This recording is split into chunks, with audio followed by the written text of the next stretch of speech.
I think we're going to have to wait another 5 minutes until Mitch reaches his Candy Crush level that he wants to reach.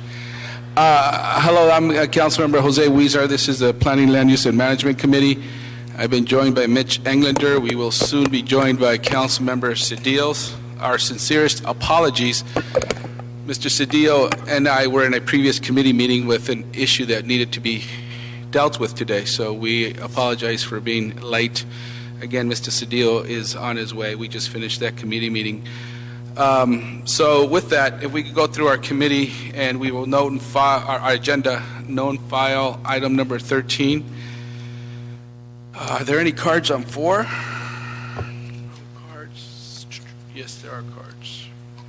No cards. We will approve item 4 with no objection, and we will continue item number 8 till January 13th, 2015, per Council District 7. Item number 8 will be continued to January 13th, per Council District 7. And then we will go to items number 11 and 12, take those items up first, and then come back to, we have several appointments. Items 11 and 12, please. We can take those items up. Sure. Item 11, Councilman, is an appeal by Raju Patel relative to the El Cortez Motel in CD4. Item 11 relates to a nuisance abatement case. Item 12, which is interrelated, has to do with the land use entitlements associated with the proposed hotel. Okay, is staff here on this item? Okay. We could just have a brief summary of what's before us, please.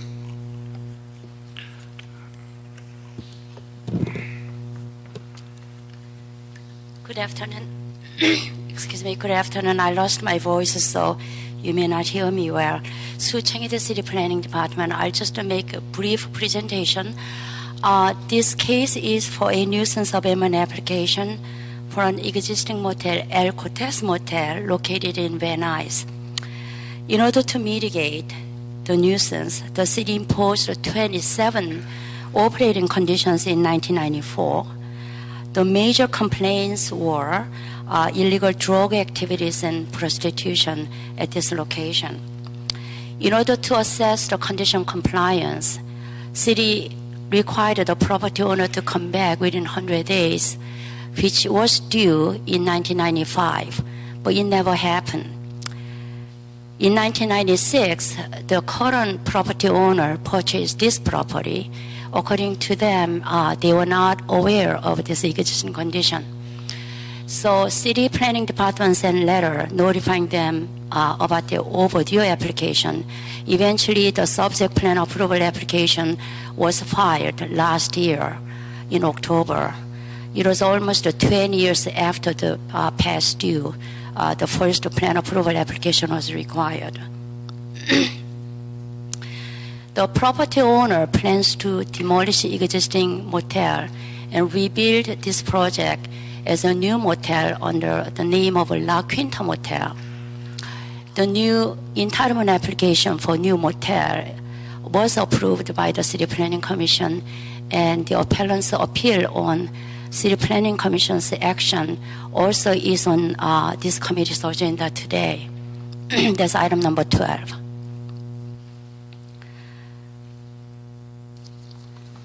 When I had a hearing for my determination, neighbors came and they still complain about the prostitution problem in the area. One resident testified that he called LAPD 100 times in year 2012. I don't know whether or not LAPD has that call record or not, but there's a testimony I got from the immediate residents in the area. And also, according to LAPD, the prostitution and also narcotic activities and some other nuisance activities still continue and really a problem in this area. Based on that testimony, I retained existing conditions as some were modified. Very few conditions were modified, in fact. Security condition originally required in 1994 gave them two options. One on on-site security patrol, or they can participate the area, the security program. But there's no program established at that time for this property owner participate in the area security measure. So I modified the security condition in a way that they have a security patrol on site for a total of 8 hours. The hours of the patrol hours were based on LAPD recommendation. Now, the property owner wants to eliminate all these operating conditions imposed under this nuisance abatement application, and also eradicate this case. However, this new motel will remain as a lodging facility. It will be on the same operator at the same location. Based on that evaluation and also public testimony I received at the hearing, I'm recommending to this committee to retain the conditions as I modified. Or if you feel it's more appropriate to modify some of those conditions, and I'll assist you on that. I believe the property owner submitted 2 sets of conditions, one for existing La Cortez Motel, and second set is for the El Cortez Motel. The way I created a condition, condition number 1 is to require next plan approval application. I require them to come back within a year. If existing motels are demolished within a year, we will wait 6 months after the certificate of occupancy is issued for the new motel. So we will see how the new operation will perform at that time. And if they make improvement, then we can take appropriate action at that time and we can modify conditions accordingly. My recommendation to this committee is not to set 2 sets of conditions. Instead, most of those conditions they created for new motel, they are already part of existing conditions. If you intend to review those conditions, I'll help you out which conditions are duplicative in existing conditions. The reason is that the new motel is not in place yet. So it is inappropriate to assume to relax the conditions based on our assumption the new operation will go with no problem. We will wait until new place is in place, then we can take a look at it at the time. That is my recommendation. And also I have some other comments on the proposed conditions proposed by the property owner. But I withhold my comments, and if when committee feels it's appropriate time, allow me to comment on those conditions. I'll come back to this committee and go over each condition by condition with you. That being said, that will conclude my presentation, and I believe LAPD officers are here to testify how the existing nuisance situation is on this property and around this subject facility, and then I'll assist you to modify or draft the conditions appropriately if you need my assistance. Thank you so much. Good morning, Mr. President. My name is Theodore Irving, and I'm here to present item number 12. And as Sue Chang just pointed out, this project is tied together by the site location as well as the operator. And so I'm going to present to you not the revocation, but the new proposed hotel that's being considered. And that new proposed hotel is going to be a 4-story, 73-unit hotel. The applicant has applied for 11 entitlement requests to construct the hotel. The City Planning Commission approved 8 of the 11 entitlements. And let me kind of briefly go over those entitlement requests. So there was a zone change request. There was a request for a conditional use. There were two requests for zone variances and several requests for zone administrator's adjustments. So again, there were 11 requests. 3 of the requests are being appealed by the applicant. And those three requests relate to bicycle parking in the front yard setback area for the RAS4 zone. They also appealed a couple of conditions from the conditional use that was approved by the zone administrator's by the CPC. And what they appeal in there is the hours of operation related to the hotel. And they're also appealing one of the conditions related to establishing the requirement to provide bicycle parking on this site. So as staff, we've taken no position on the appeal items, and so we'll leave that up to you. But we want to make one comment to you. There is something we'd like to have clarified as a part of this action. We would like to have some language related to the conditional use, and this language is on page C2A8, and it's to establish vehicular parking. Okay, to prohibit vehicular parking and access parking from Halbert Avenue. That was one of the requests that was overlooked, and we would like to have that, I should say overlooked, but was not clarified, so we'd like to have that clarified. Again, that's page C2, condition A8A. Also, staff is looking to have on page C2 as well, A9, we'd like to have that language clarified. That's related to the landscaping requirement. We'd like to make certain that references B13. So again, in summary, City Planning Commission approved the project. They approved 8 of the 11 entitlement requests. 3 of those entitlement requests are being appealed by the applicant, and staff has no position on those. Thank you. We also have the LAPD here, Sergeant Ron Fisher and Officer Cindy Schreiner.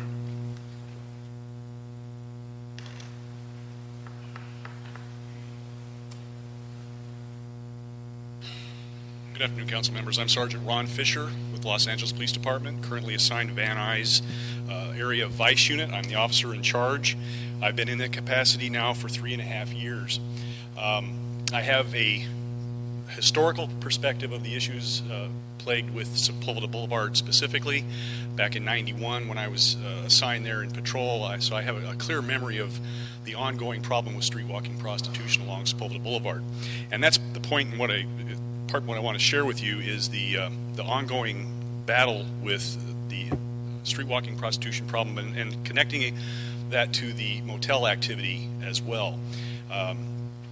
We have the occasion on a daily basis, myself, my investigators, when we were out doing our enforcement action along Sepulveda Boulevard for street walking prostitution, to deal in and around every motel along that entire stretch of roadway from Ventura Boulevard up to Raymer. There's a number of motels there, and there isn't one where my officers have not made an arrest for some prostitution-related activity either on the property or around it. We have recently noticed an uptick, significant uptick, in the human trafficking component of specifically with the motels, where the human traffickers are utilizing the motels as a base of operations, where they're running their victims out of to conduct the illicit activity.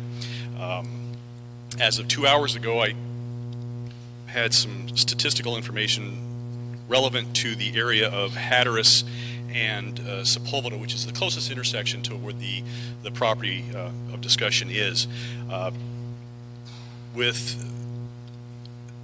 In looking at the arrests specifically during the year of 2014, there were 8 documented arrests for prostitution-related activity right there at Hatteras and Sepulveda. That doesn't make a connection to the motel of subject in any way, shape, or form. However, I share that with you to illustrate the fact that it is an ongoing issue and a problem that we strongly join partnership with our community members to try to address, because this is one of in my over 26 years now with the department, it's apparent to me that this is one of those issues that affects the quality of life with every resident who lives along that area of Sepulveda Boulevard, and anywhere that this happens.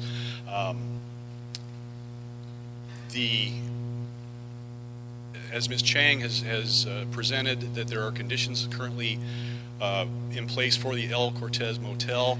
From my perspective, knowing how long it takes, the arduous journey to get those things put in place, and the amount of investigation, and more importantly, the negative consequences that the community members have to suffer and endure through to get to that point.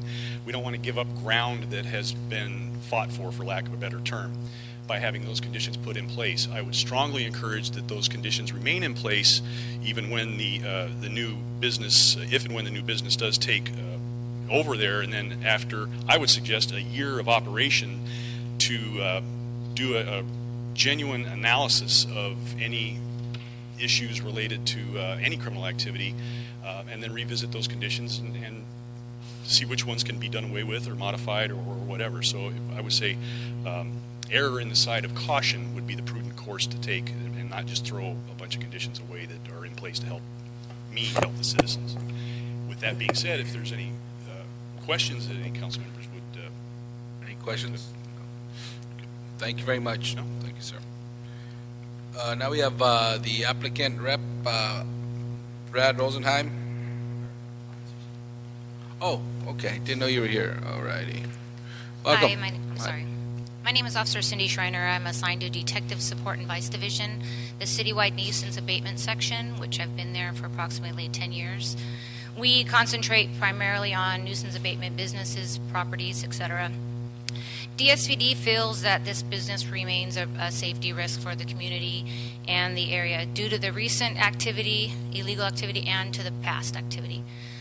The conditions that remain, that are existing now, we would choose to have them remain due to the fact that it is the same operator, the same business owner who is running La Quinta to come in. We feel that we are not punitive, that we are corrective, that we like to work with the businesses to change their activity, to clean up the activity. La Quinta, we are pro-business, we are pro-change. The facade is great, but the fact that the primary owners remain the same. We would like to see them stay in the facility for a year, revisit, and then make changes to the conditions. I would really wish that our senior lead officer was able to be here today, because he has a very strong rapport with the community and citizens who speak on a daily basis, who complain to him about the activity surrounding and existing on the property. Unfortunately, he was unable to be here due to court, but in the past has spoke at the zoning hearings for Sue Chang. Our concern here is basically public safety and to protect the client and the community. That's all I have to say. Thank you. Thank you very much. On number 11, the appellant. Who's the appellant on number 11? Is that the nuisance one? The nuisance, the appellant is Mr. Patel, Councilman. Okay. I think his representative is here. Okay. Yeah. Mr. Rosenheim? Yes. Good afternoon. My name is Brad Rosenheim, 21600 Oxnard Street in Woodland Hills. I'm here today representing the appellant, Mr. Patel, and La Quinta Inns and Suites. I have a further back history on this site. I worked for the councilman of that district in the 1980s, and indeed that area had a prostitution problem long ago. We would have been thrilled if somebody would have come in and offered to demolish one of those old hotels that's been part of the problem and put in a new La Quinta hotel. The ownership changed in 1996, 2 years after the revocation hearing. In the 18 years since then, there's no record of our property owner, Mr. Patel, and the management being complicit in poor behavior on that site. Yes, there are issues in the community, but the ownership itself has not been cited by the City of Los Angeles as being a part of that problem. And they're now taking the risk or wanting to take the risk of investing $10 million in the community with the full support of the community. The community came out to the hearing and said, we want a new La Quinta hotel. We want this to change. We're supportive of Mr. Patel's efforts. And they're putting at risk $10 million in a situation where the city is trying to impose conditions that are applicable to the El Cortez Motel, which we agree they should be retained until such time as the El Cortez is demolished and La Quinta is built, which has a completely different operational standard, a completely different economic model, and will not be a problem in the community. The reality is El Cortez is a cheap motel. It's been there for many, many years, and the owner wants to demolish it and solve the problem through a $10 million investment. But they cannot put at risk $10 million if they're put at a competitive disadvantage from day one.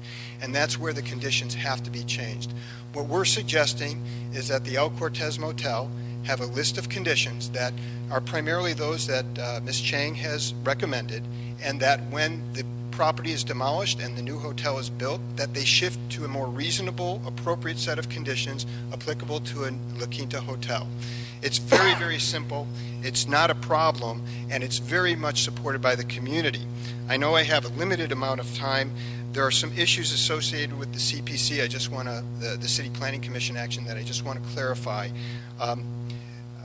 First of all, there were a couple of, well, the city requested a 6-foot dedication of property. The street standards only required a 2-foot dedication. At the City Planning Commission meeting, the city attorney advised the commission that there was a difficulty in seeking more dedication than what the city's street standards that are adopted by the city council requires. So the commission went ahead and advised for the 6 feet. We're asking that be changed to 2-foot dedication and a 2-foot increase in the sidewalk width for a 7.5-foot sidewalk. With that, we would then ask for a couple of variants and 2 zoning administrator adjustments to allow bicycle parking and their associated accommodations in the front yard portion of the hotel, which is perfectly acceptable. Otherwise, they'd be on the public right-of-way. That's the bicycle parking code section. So we would ask for those changes.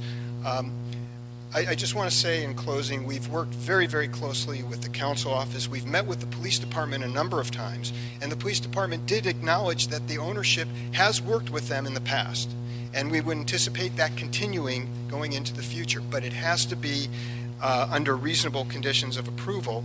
The council office has submitted to the committee a series of conditions, both related to the CPC action and to the zoning administrator's action that we would ask you to adopt so we can move forward, tear down the El Cortez Motel, and build a brand new La Quinta hotel that is supported by the community. Thank you very much for your time. Thank you. James Van Trees.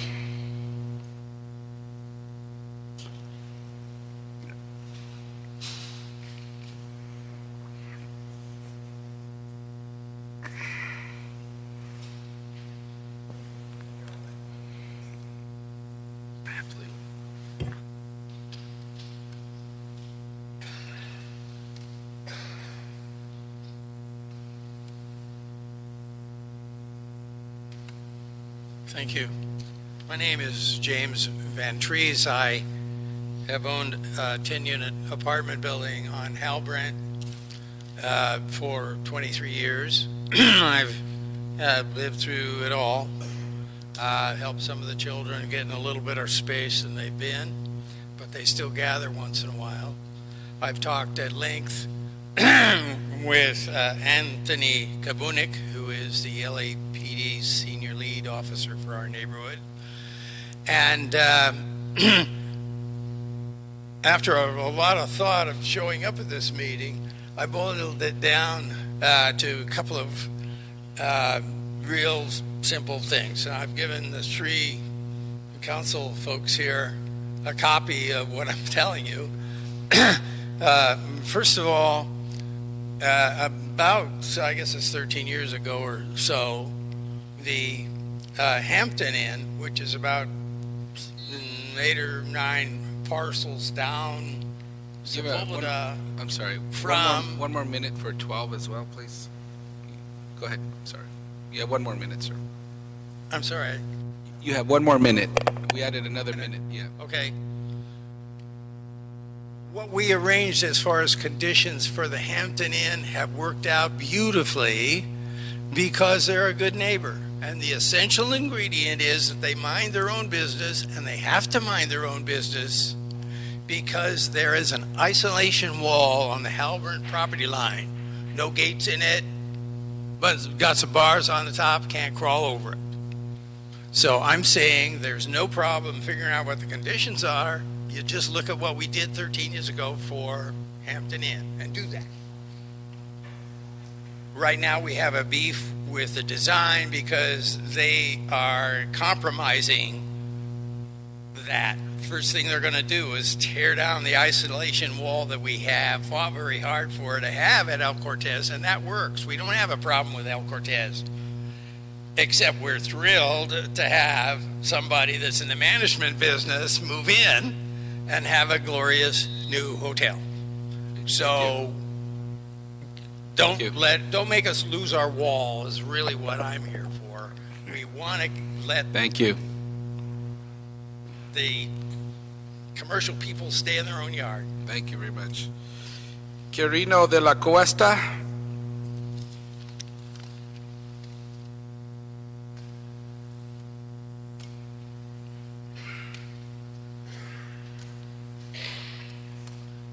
Good afternoon, gentlemen. My name is Quirino de la Cuesta. I'm from the Van Nuys Neighborhood Council, and I'm also the Plum Committee co-chair. And I just want to let you know that the project that's in question is they've been very thorough as far as doing the outreach and to get neighbors involved in the project itself. There's a couple projects that have been approved, and I think that area that is somewhat of a great street initiative in improving the economic vitality of that area. And I'm dealing with other neighborhood homeowners association to gauge on their opinions and do the process as far as community input, and they're very strongly supportive about it. Sorry they're not here, but I just want to let you know that we do support the appeal, and we would like to La Quinta to go forward. Thank you. For the sake of the community. Thank you very much. Thank you. Jonathan Brandt from Council District 4.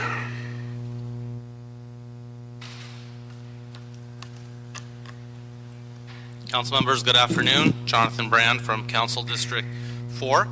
The objective here is to clean up this area, clean up this neighborhood, and get a new La Quinta hotel built at this site to replace one of the antiquated motels that we unfortunately see up and down Sepulveda Boulevard, the Sepulveda corridor. This is what the community, the council office, our city departments want to see, an upgrade to the neighborhood. The project has the support of the Noble Estates Association, the Van Nuys Neighborhood Council, and even the Sherman Oaks Homeowners Association, and will be a catalyst for change in this area. There's another entitlement down the street for a mixed-use project from some of the older, antiquated apartment uses as well. A new La Quinta will certainly be good for business and good for public safety, and will continue with the positive upgrades on this stretch of Sepulveda. That said, the council office is in support of the appeal and condition revisions as mutually proposed by the applicant appellant and the council office. We feel that these revisions contain the appropriate language to ensure that we get a brand new, beautiful hotel to replace the old, horrible motel.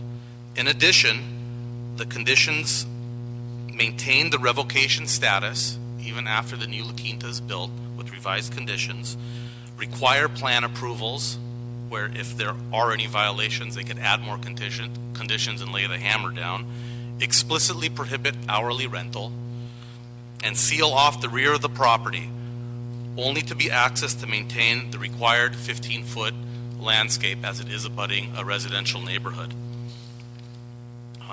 In addition, very strong revocation conditions for the existing El Cortez Motel will remain in place so long as it is in operation.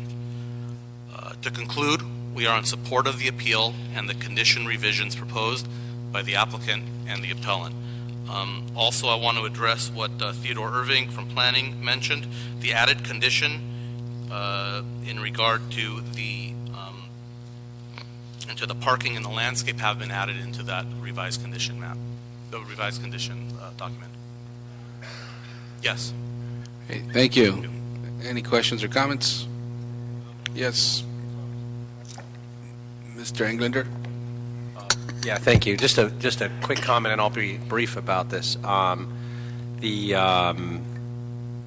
officer spoke about all the issues, and I take that very seriously, as I have spoken in support in the past, historically, in favor of ensuring we crack down on public safety issues and nuisance properties and cleaning up neighborhoods, and particularly when it comes to issues of prostitution and human trafficking and all the things that have been going on in this community.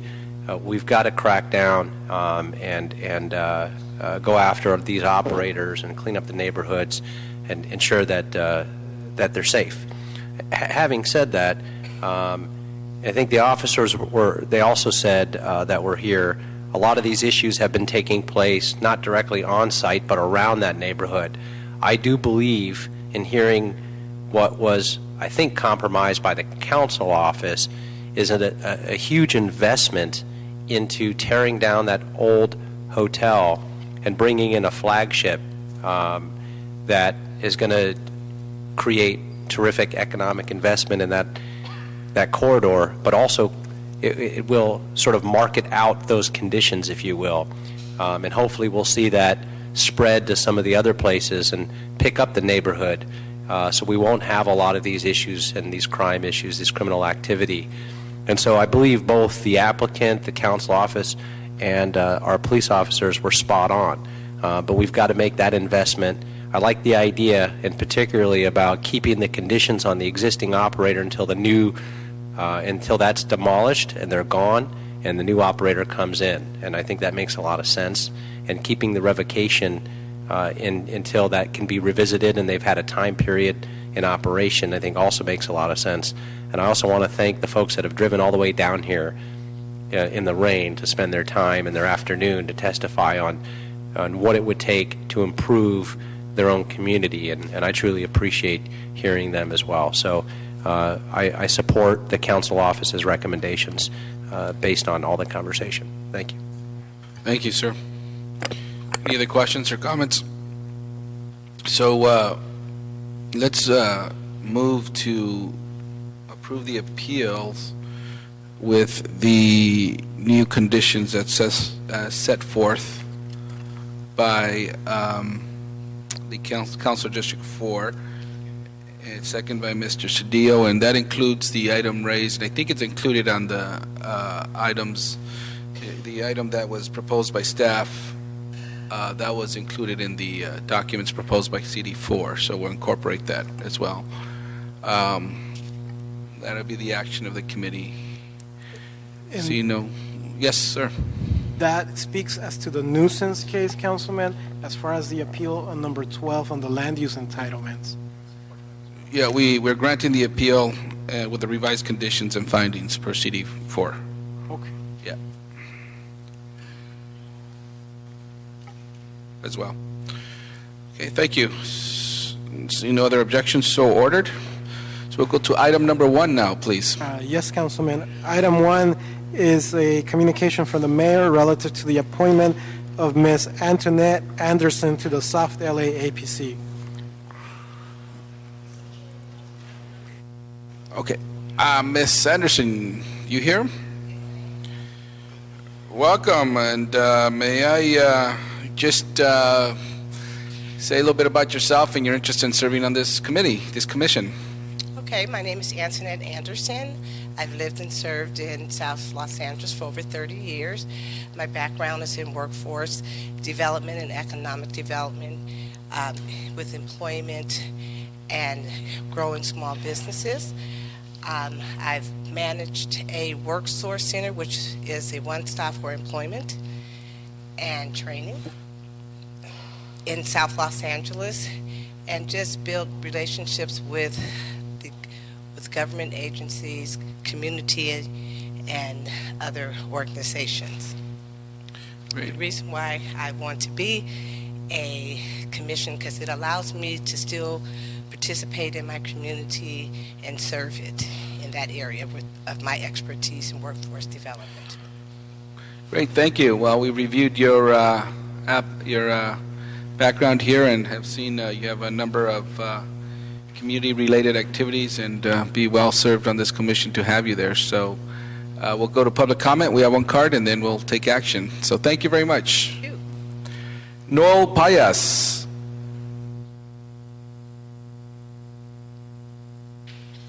No. Go ahead.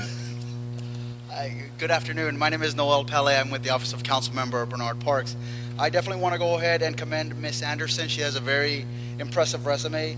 The only comment that I'd like to go ahead and make is that there are 3 community plans that govern planning, so to speak, for the South LA area. And all of those obviously cover all of the South LA districts. Unfortunately, CDA does not have any representative on either of these on this committee, on this commission. So I just want to go ahead and mention that for the record. Oh, great. Thank you. Thank you very much. So, no, Mr. Cedillo moves. I second. No objections, so ordered. Thank you. Next item, please, and City Clerk. Sure. Item 2, Councilman, is a communication from the mayor relative to the One moment. On item number 1, we approved that item.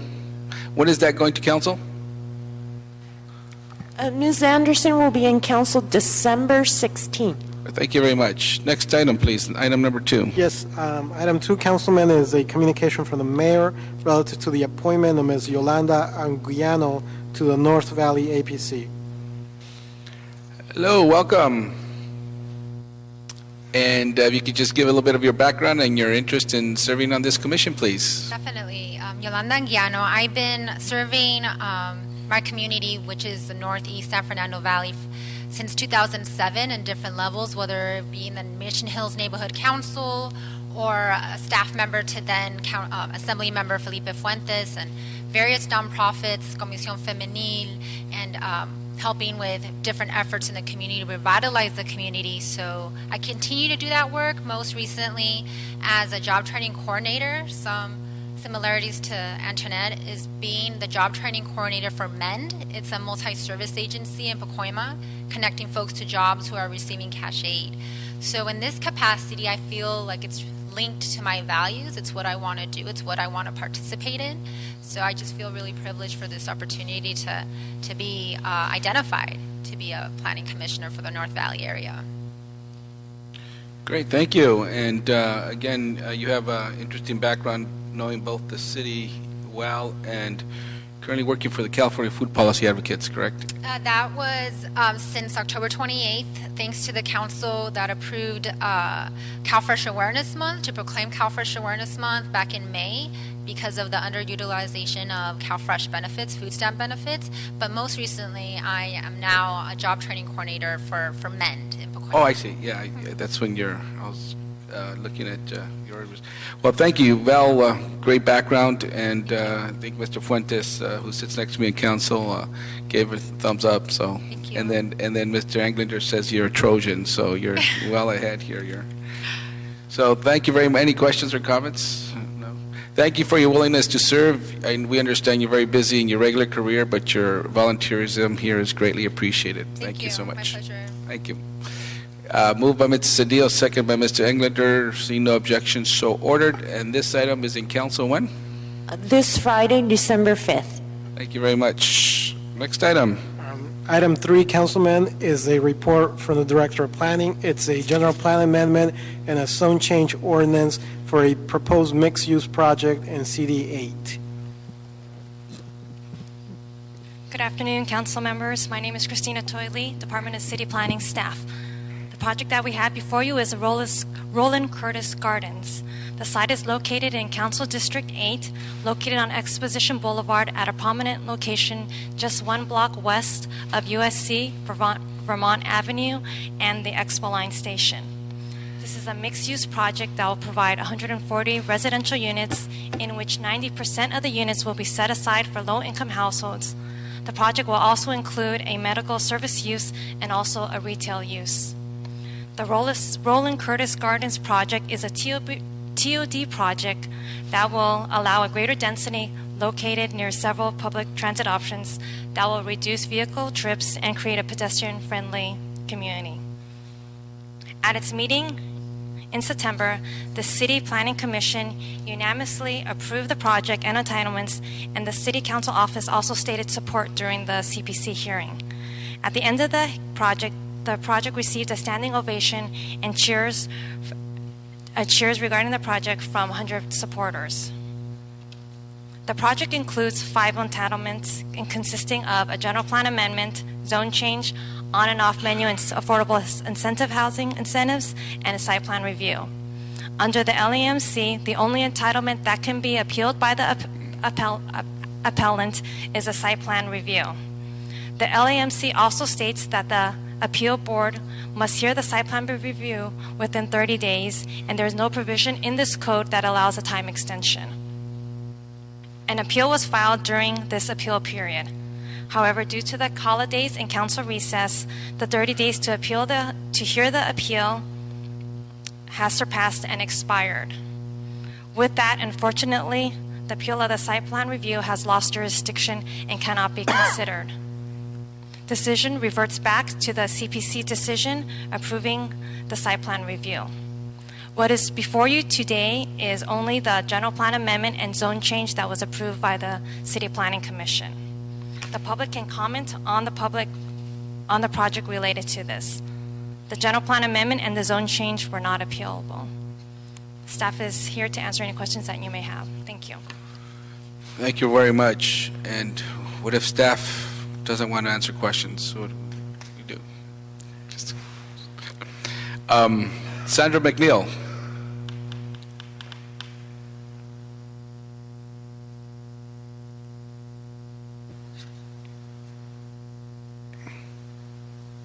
Hi. I'm not Sandra McNeil, but I'm Jim Reese with Craig Lawson I didn't Company. see it was underneath here. So Jim Reese and Sandra McNeil. Now you guys have 5 minutes collectively, if that's, you guys are the applicants. We will try to use less than that. Okay, thank you. Again, for the record, my name is Jim Reese with Craig Lawson Company. I'm the entitlement consultant on this project.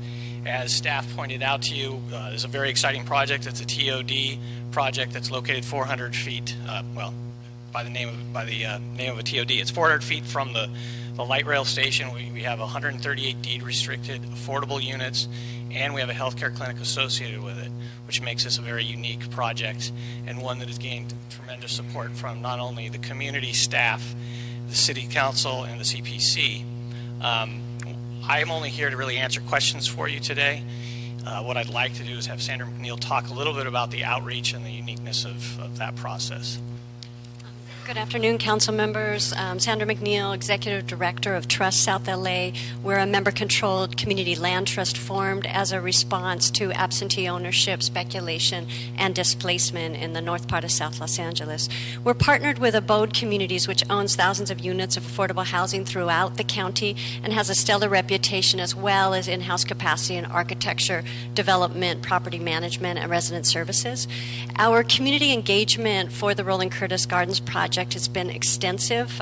We've worked with the residents of Roland Curtis Gardens since the March of 2011, when we began organizing with them to fight their displacement by the previous owner, a campaign which led to our successful acquisition of the site in July of 2012. In late 2012, we initiated community outreach by knocking on 550 doors and meeting with 18 faith and community organizations, as well as public officials and city departments. In early 2013, we collaborated with Abode to conduct 7 participatory planning sessions that included a tour of TOD projects, visioning activities, iterative site planning exercises, and even the convening of a parking working group. And 93 tenants, local residents, and stakeholders from the area participated. In October 2013, we received unanimous support from the North Area Neighborhood Development Council.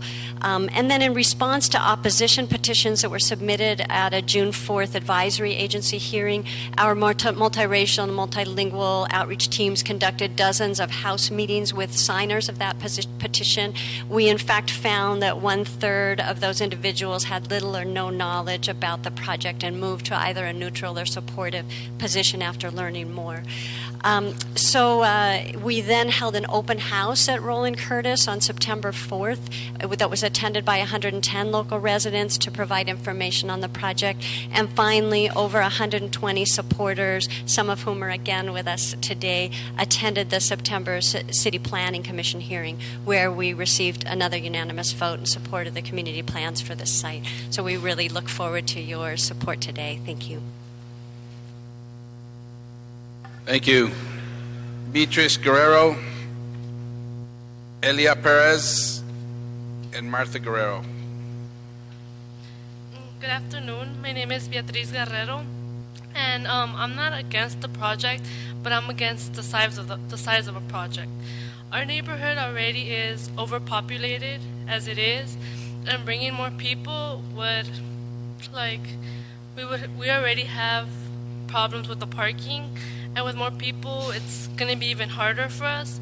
And in the mornings on the way to school, there's already a lot of traffic. And the schools in our area aren't as great. Like myself, I have to go out of my area to go to a charter school. Yeah. Okay, thank you. I'm going to be translating. Thank you, sure. Buenas tardes. Good afternoon. Mi nombre es Elia Pérez. En primer lugar, yo conozco al señor Gil Cedillo, mucho gusto.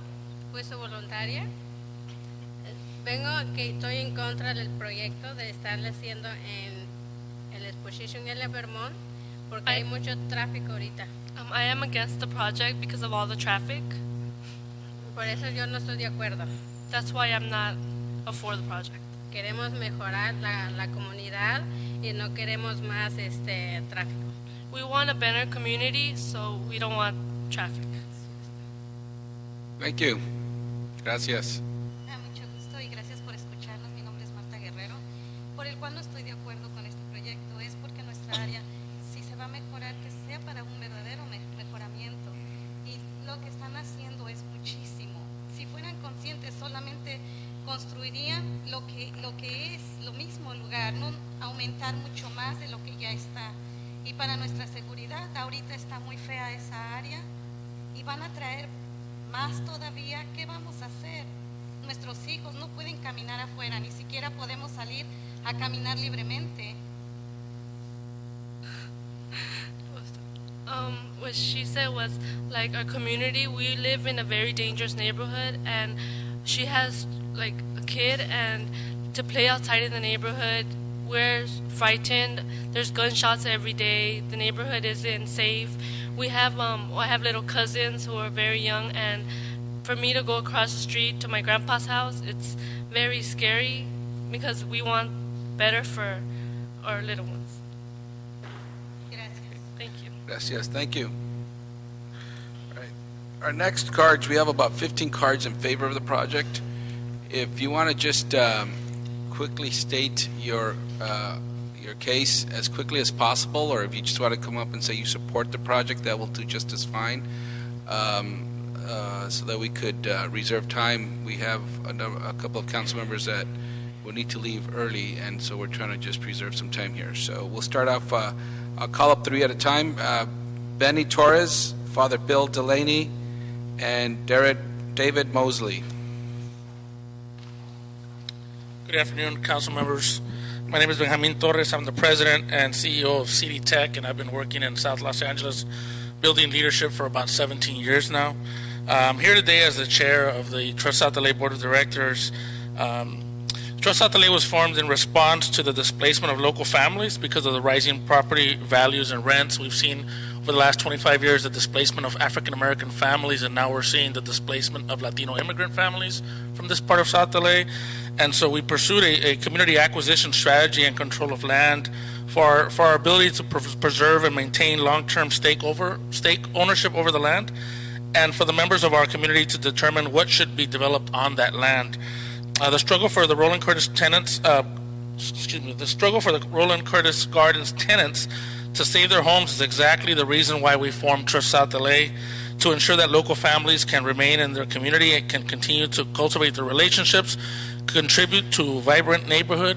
We want better neighborhoods, but we want same neighbors. So thank you very much. Thank you. Father Bill and Delaney and David Bosley.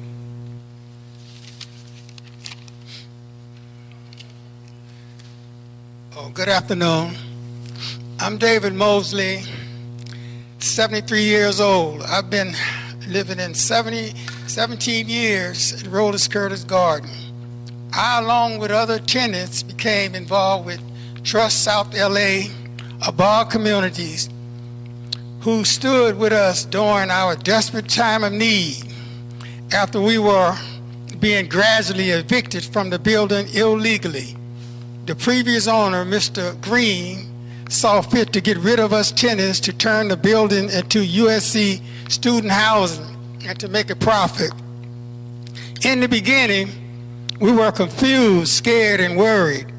A few even had strokes and became distressed due to all the trickery and misleading information given to us, including at times having no hot water or heat for our children. Many of us decided to stand and fight and were able to win that battle. This was the first time that many of us had stood together and even spoken to each other. Thank you, in sir. Roland Curtis Garden, where the majority of us are poor, black and brown families. This was an opportunity to fight for stable housing in the neighborhood. Sir, I just have to be fair to everybody and give everybody equal time. If you can finish your sentence. All the council members and others for the Roland Curtis development and presented. Thank you. Great. Thank you very much. Pastor Matt Kettle, Chana K. Fox, and Marlene Salazar.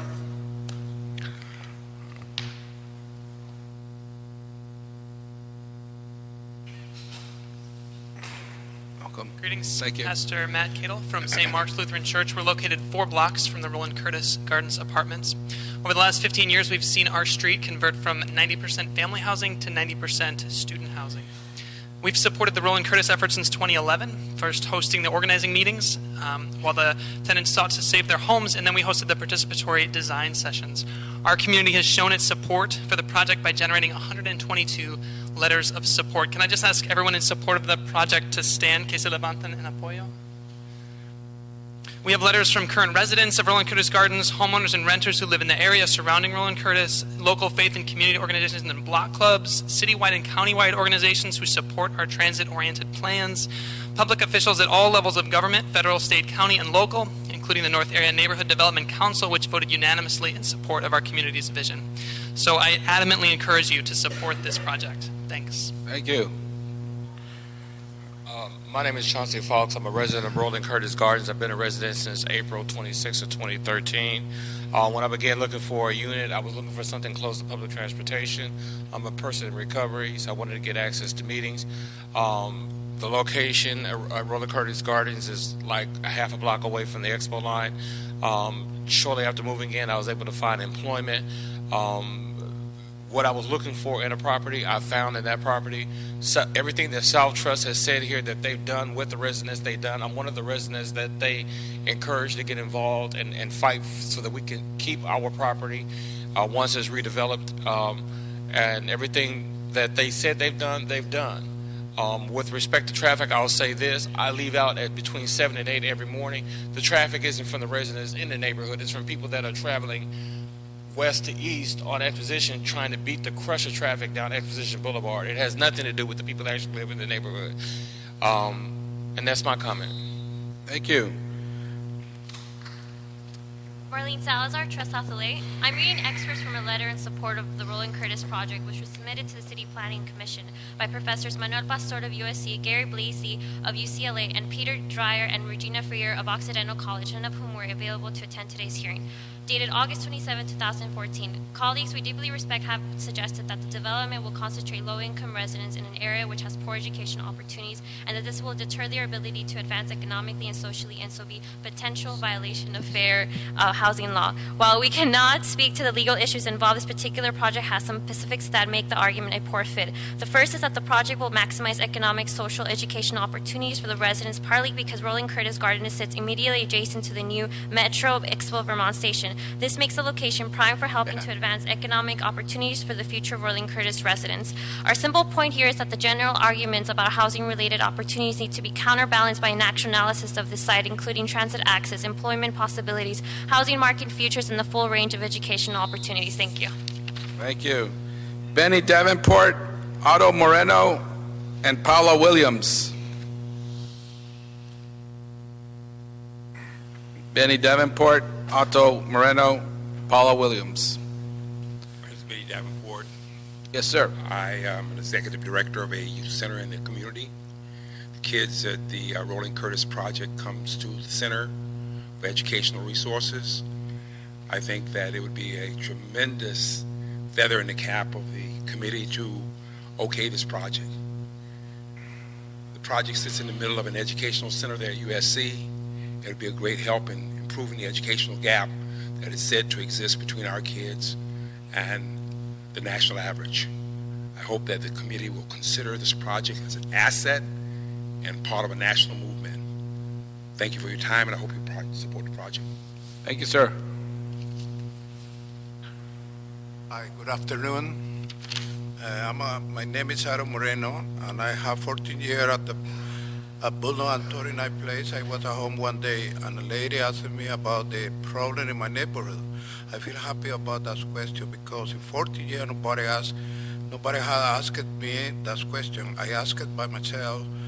Why this lady asked me about the neighborhood? She let me know Trust South LA is working for better neighborhood and let me know about the new Roland Curtis Gardens development.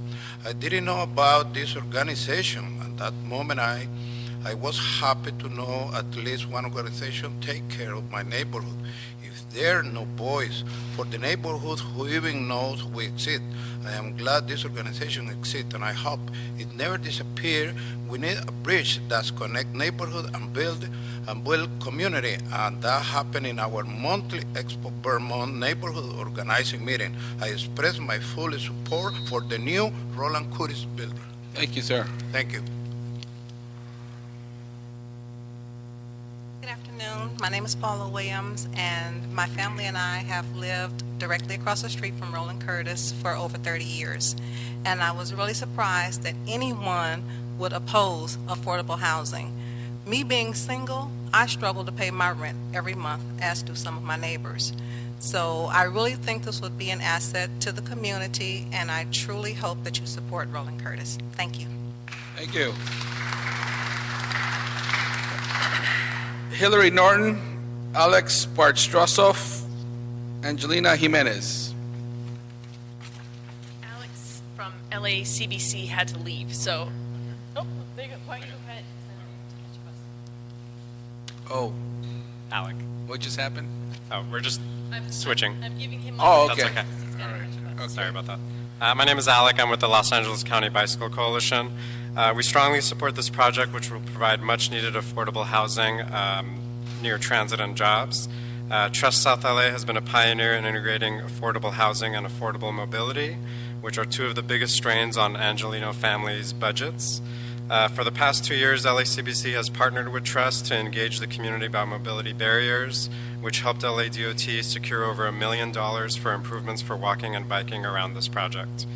Trust has also been a key provider of bicycle safety information in the community and participated in projects throughout the USC Good Neighbors campaign.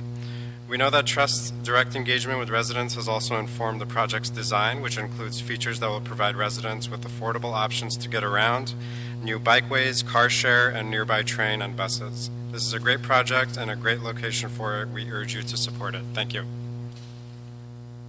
Thank you. Thank you. Council members, when I first started working in Council District 8 22 and a half years ago, this was exactly the kind of project that the community begged for but could never think would happen. My name is Hillary Norton, and I'm the Executive Director of FAST, Fixing Angelenos Stuck in Traffic, and it's a pleasure to address you because I've been working with Trust South LA and Abode on the mobility hub aspect of this, the car share, bike parking, retail, near transit. This is exactly what people need near transit to get to and from jobs and be part of the renaissance that's happening in South LA with a $6 billion campus reconstruction and 12,000 new jobs, as well as schools that are getting better. This is not the time to lock affordable housing residents out. It's the time to bring them in, and this is the way to do it. I am sorry that Gary Orfield of UCLA, who was a former professor of mine at Harvard, felt the need to trash this project. We don't need to trash this community. It's time to empower the community, and I look forward to UCLA supporting affordable housing on the west side. Thank you. Angelina Jimenez. Angelina Jimenez. Buenas tardes. Buenas tardes. Mi nombre es Angelina Jiménez. Mi nombre es Angelina Jiménez, miembro de ACE. Honorables concejales, mi nombre es Angelina otra vez. Yo tengo más de 20 años viviendo en mi vecindario como dueña de casa. My name is Angelina Jimenez, and I have more than 20 years as a homeowner. Tan pronto llegué al vecindario, sentí la presión de parte de USC. He sido testigo de expansión de la universidad y el desplazamiento de las familias. En el pasado se veían familias, pero hoy se ven anuncios ofreciendo vivienda a los estudiantes.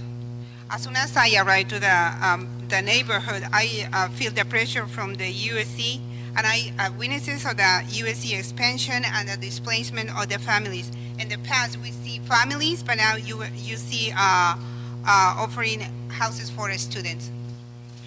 Si yo soy una propietaria de casa sufriendo la presión, pienso que la gente con menos ingresos que vivieron aquí antes que yo han sido desplazados. Si los mandan a vivir al desierto, qué complicado es para ellos regresar a trabajar aquí. So I'm a homeowner, and I think it is problematic for me. It is more problematic for the community. If you send them to the desert, how difficult for them is return to here to work. Las personas pobres merecen una vivienda hermosa y quedarse en el vecindario donde crecieron y criaron a sus familias. The poor families deserve a beautiful neighborhood and stay in the same neighborhoods with the families. Por las familias que viven aquí, aquellas que han sido desplazados y las que vendrán, les pido por favor, honorables miembros del concilio, apoyen el proyecto llamado Roland Curtis Garden. Gracias. Muchísimas gracias. José Carrillo, Oriño, Opinaldo, Andres Ramirez. Those are our last three speakers before we hear from Council District 8.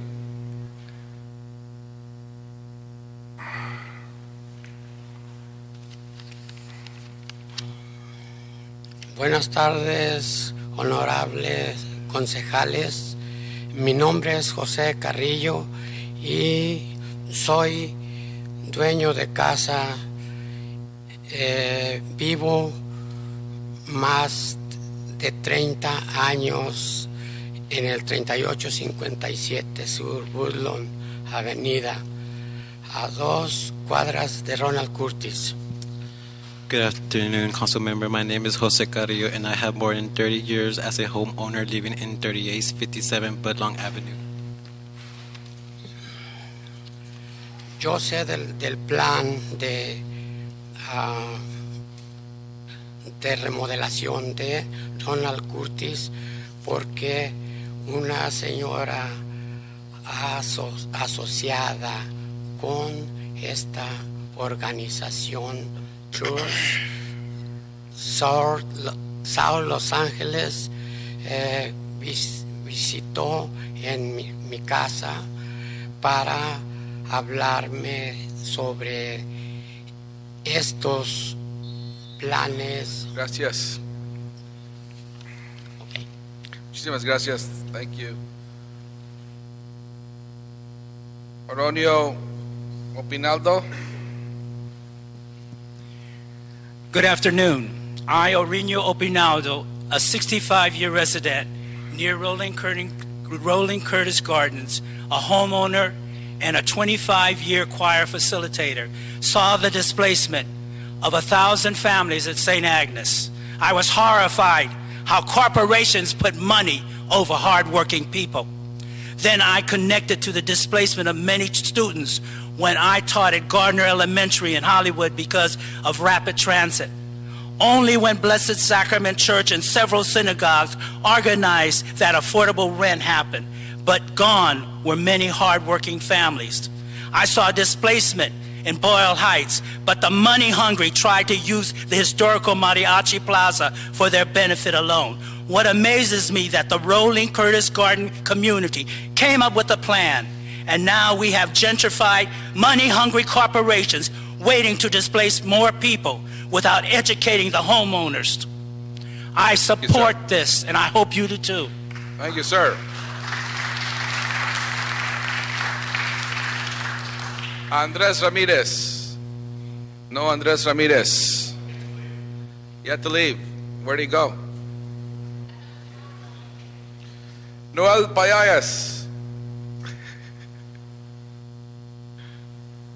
That's like the second version of your last name. So I heard my twin brother came in here today. My name is Noel Palais. I'm with the Office of Councilmember Bernard Parks. We just want to go ahead and reiterate that this is a worthwhile and responsible project for the community and for the district as a whole, and therefore we still strongly stand behind the project, and we'd like to see the project keep moving forward. Thank you. Thank you very much. Any questions or comments on this? Moved by Mr. Cedillo, seconded by Mr. Englander. Seeing no objection, this item is approved and moved to council. Thank you.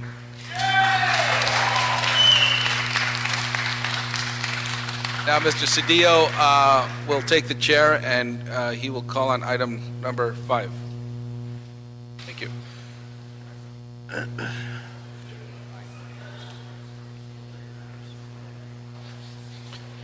Item number 5. Sure. Councilman Cedillo, item 5 is an appeal by the Bel Air Homeowners Alliance and by James and Helen Sunken. It's a haul route appeal to export 9,802 cubic yards in CD5.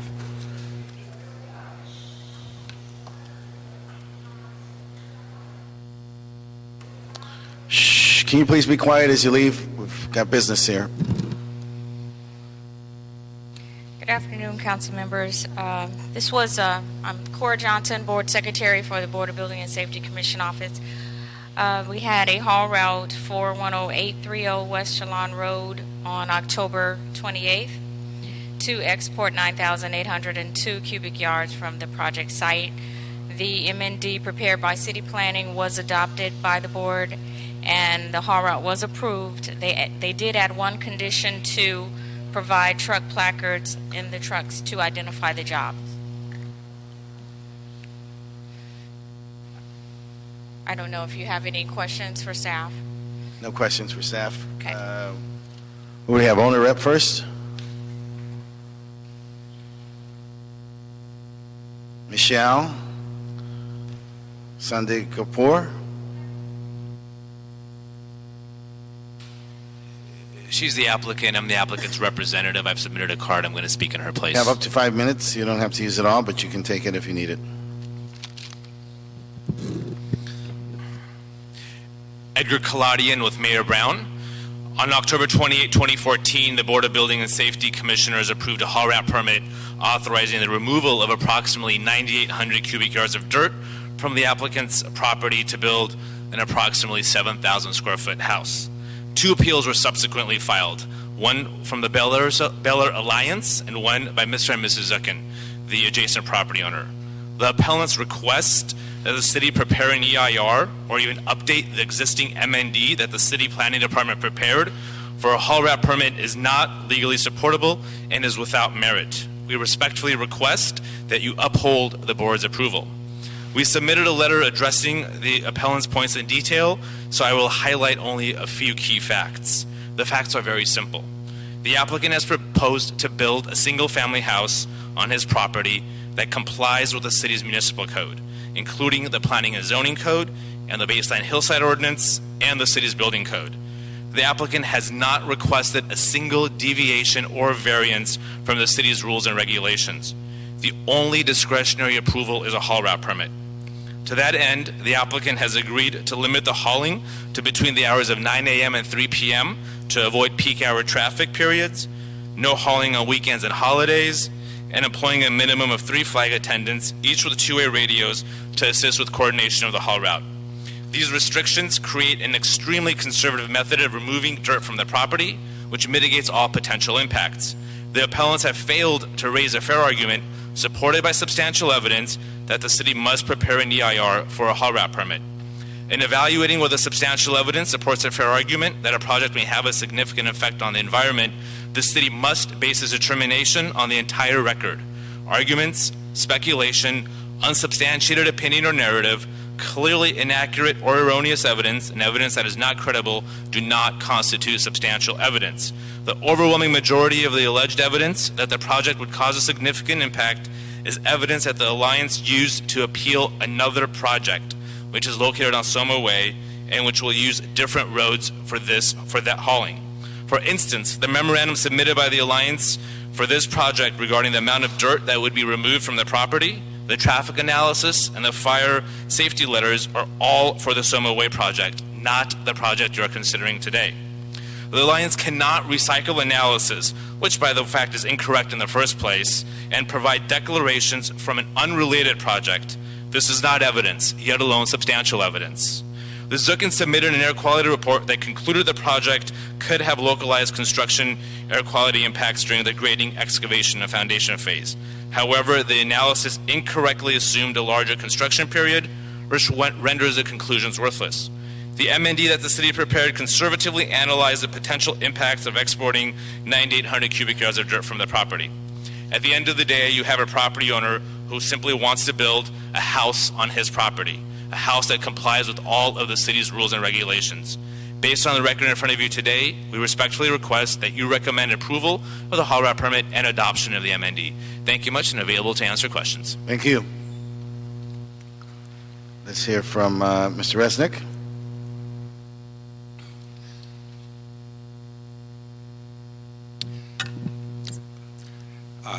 Good afternoon. Ben Resnick with Jeffer, Mangles, Butler, and Mitchell, representing Mr. and Mrs. Zucken. They happen to be the next-door neighbor. They filed the appeal. The only point I want to raise, and it's a serious one and an important one, is that while the city determines whether or not you do a haul route based on whether or not you're exporting more than 1,000 cubic yards of dirt, it then has to do an environmental review, which was done in this case. They did an environmental review, and there's a mitigated negative declaration that was adopted by the board. Here's the problem with this particular issue. This property has a huge amount of trees on it. Some of the trees are 200 feet tall, perhaps, maybe 150. They're all significant trees under the city's ordinance because of their size. They're not protected, but significant. There are many other trees. Before this applicant can get to digging out the dirt, he needs to completely remove all the trees. He needs to cut them all down. He needs to be able to truck them out. Before he can do that, he also needs to demolish a house, which needs to be trucked out. So when you do an environmental review, what's before you today is you're being asked to adopt an environmental review based on 9,800 cubic yards of dirt for 1,000 trucks. But the reality is, before those 1,000 trucks will hit the road, there'll be perhaps hundreds of other trucks trips to take out all the trees, to take out the demolition, none of which is analyzed in this mitigated negative deck. The law is clear in California that once you are doing an environmental review, once you're doing a mitigated negative deck, you have to look at the whole of the project, is what the courts say and what the law says. That means everything that's being done. Worse is that the information being relayed to the public is that this is only 1,000 truck trips, when we already know it's a lot more based on all the other trees, shrubberies, debris that have to be removed. I'm not talking about just a few trees. If anybody went out there, you would see the size of these huge, huge trees that have been there for 50, 60 years. And so what my client objects to is that this isn't a mitigated neg deck, is just not supportable. What you should do, what the city council should do on this appeal, is not adopt the mitigated neg deck. Thereby you would be denying this haul route because it's not based on full information. Send it back. Therefore, it will end up going back to the Department of Building and Safety where a proper analysis can be done. Otherwise, what the city would be saying is, we've done a complete environmental analysis on the hauling operation of this project, and you would not have. You clearly would not have. The argument I'm raising now was not put in the written appeal filed by Mr. and Mrs. Zucken. They had filed it. So I want to make it now for the record, because I think if the city were to adopt this MND, it would be so severely flawed, it would be very easy to reverse it in court, and who wants to do that? It's such a waste of resources and time. Thank you. Thank you. We have CD5. Noah? Mofstein? Excuse me? Hold on. Good afternoon. Hold on. Terry Kaufman, Macias City Attorney's Office. I was just looking at the project description on the proposed mitigated negative declaration, and just for clarification, I'd like to read it. It states that the proposed project includes the demolition of an existing 64-year-old single-family dwelling home and the construction of a 27-foot, 4-inch, 3-story, lower 2 partially subterranean and 7,700 square foot single-family home, 9,000 plus square feet of a pool deck, motor court, 12,180 square feet landscaping. The project's retaining walls will have cumulative heights that range from 10 to 35 feet. There are 24 existing mature trees, not protected species. 18 of them will be removed. And then it goes on to describe the haul route. And that's the project description that was analyzed in the MND. Okay. Yes, sir. Thank you. My name is Noah Molstein. I'm the planning deputy for Councilmember Paul Koretz's office. Our office has been involved with this since, day one, and we were at the previous hearings, and we've reviewed the project and gone over everything, and we're confident that the Board of Building and Safety, the Commission has, reviewed any concerns and issues that one may have with this project. So, look, we understand that there's a lot of construction going on in the hillside, and our number one goal is public safety, and so we have in the past requested to put some more conditions on this project, and I just want to state for the record, I'd like to add one more to just ensure that there's safety both for the developer, the neighbors, and the community as a whole. So, if I may add that, no more than 2 of the same truck pass each other at the same time in Bel Air. We are trying to kind of avoid. We're trying to be, like I said before, we're trying to be very conservative with the export of the dirt. So we want to make sure that there are not, you don't have 2 trucks crossing on the same path at one time. I'm open for any questions. So that's the additional condition that we're going to add to this? Correct. Okay. Mr. Englander, you have a motion? Excuse me, Terry Kaufman, Macias, I just want to clarify. You're talking about the trucks from this project? This project, okay. Yes.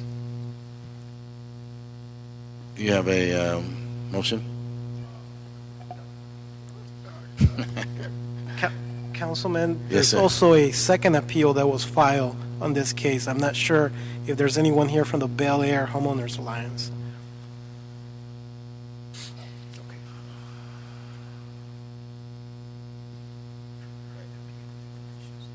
Right. I'll make a motion. Motion to deny with conditions of the appeal. Yes, and to deny the appeal. Okay. No one here from Bel Air?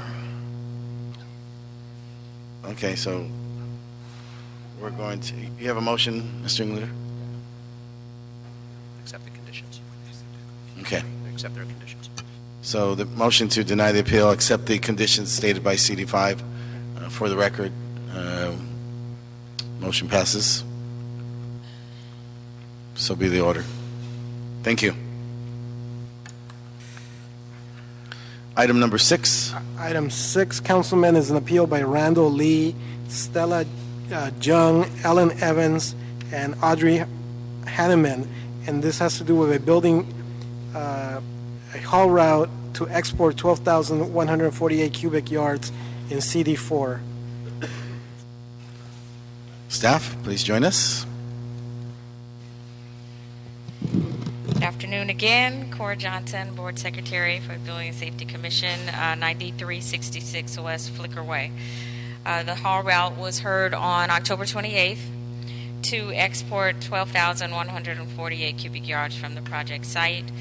The M&D prepared by City Planning was adopted by the board, and the haul route was approved with 2 added conditions. One was to add an additional flag person, which brought the total to 6, and also to add truck placards in the hauling trucks. Thank you. Can we hear from the appellants? Sheila Jong.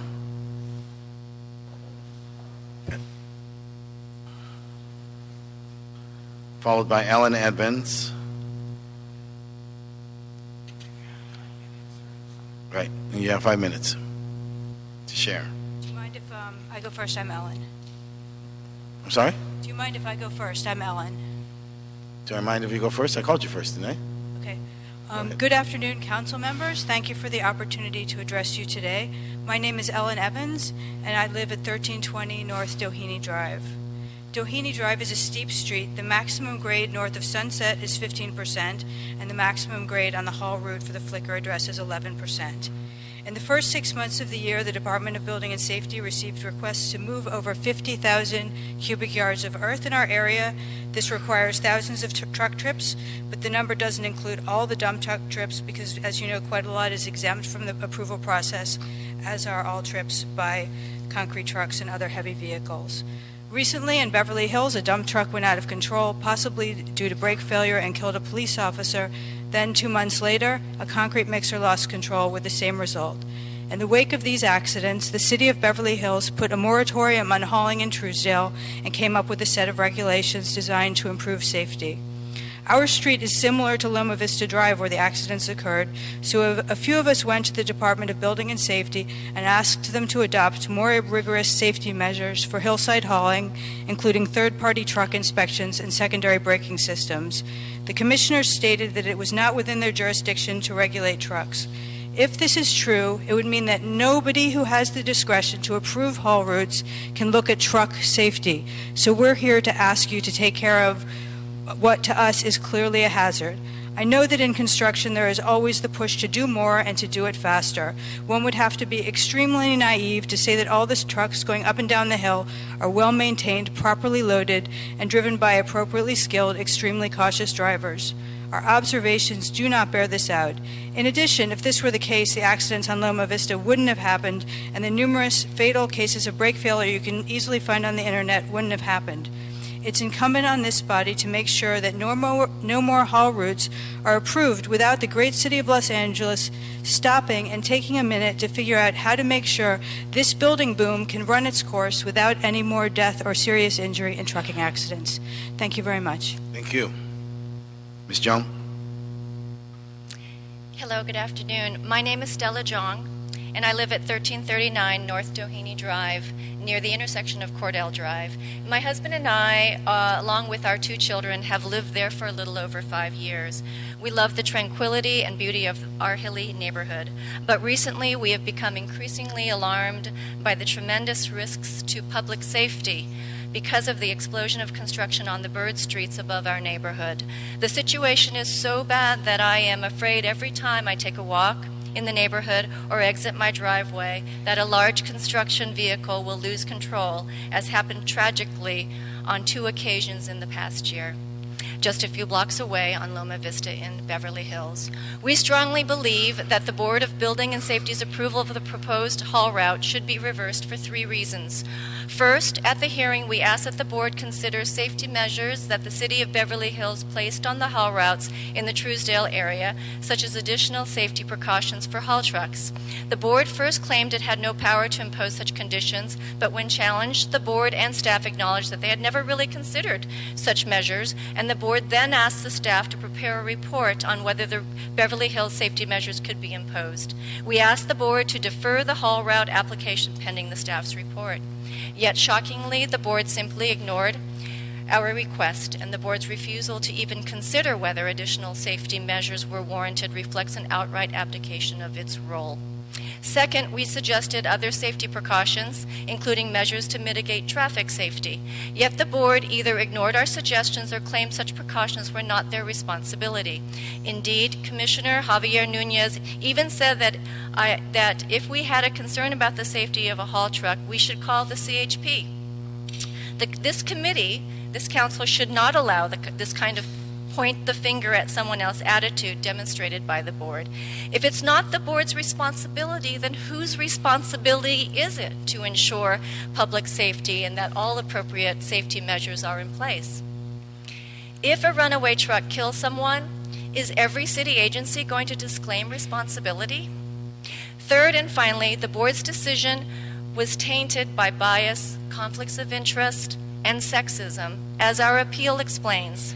I showed up at the hearing to express my views as a concerned citizen. I did not expect and did not deserve to be treated with the kind of condescending and dismissive and sexist attitude that I received. When I explained that I did not have time to stand out on the curb to monitor compliance by haul trucks, the board president said I was too pretty to do that. Javier Nunez dismissed me in condescending tone, saying that the safety concerns I had raised were life in the big city. And Nunez also lectured us about the labor union members he represents. A clear acknowledgement of his own bias. The board's treatment of me was inexcusable and an embarrassment to the city of Los Angeles. Thank you for your time. Thank you. Finally, can we hear from, oh, I'm sorry, not finally, Mr. Summers, or Jason Summers. Sir. Good afternoon, Commissioners. My name is Jason Summers from Crest Real Estate. My firm, as you know, works on a number of projects in the Hillside area and has really pushed our clients to be on the forefront of addressing these safety concerns that have come up during this construction happenings that are going on in the hills with all the economic development happening there. What has happened through the process of all of these haul routes, we've implemented additional conditions and have worked with the Board of Building and Safety, worked with our community members, worked with the council office in trying to implement as many provisions as possible to ensure the safety of these construction sites on these streets, which are narrow. There are provisions in state driving, in the state code that require brakes to be maintained and checked.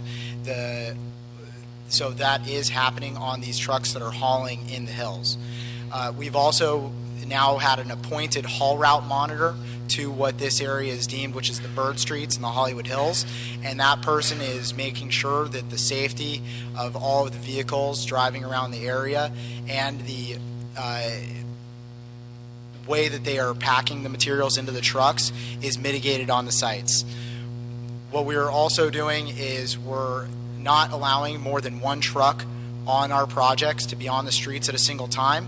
Everything is staged on site, especially for this project in 9366 Flicker Way, which is a very large property in itself and has the ability to stage the trucks fully on site for their excavation. We always are encouraging the safety measures and believe that they've all been put in place and have been voluntarily done above and beyond to make sure that we have a safe construction situation, including the fact that we've reached out to our neighbors on this project, as we do on other projects. And the neighbors on Flicker Way, we have met with them, we have talked with them, and many of them support the project. We even received a couple of support letters that we turned in at our Board of Building and Safety Commission hearing, and this project is being handled by one of the best contractors in Los Angeles, Tyler Development. The neighbors I've spoken with in the past on another project, and they know that our projects work within the bounds of the covenant, of the restrictions and the mitigations that are placed on them. So I appreciate your time. We are trying our best to make sure that all projects in the hills are done safely and correctly, and we look forward to that continuing on this project and in the future. Thank you very much. Thank you, sir. Let me suggest you communicate all that to the appellants as well, so that they may hopefully reconcile the concerns that they've raised with those of the rest of your neighbors. Finally, Mr. Jonathan Brand.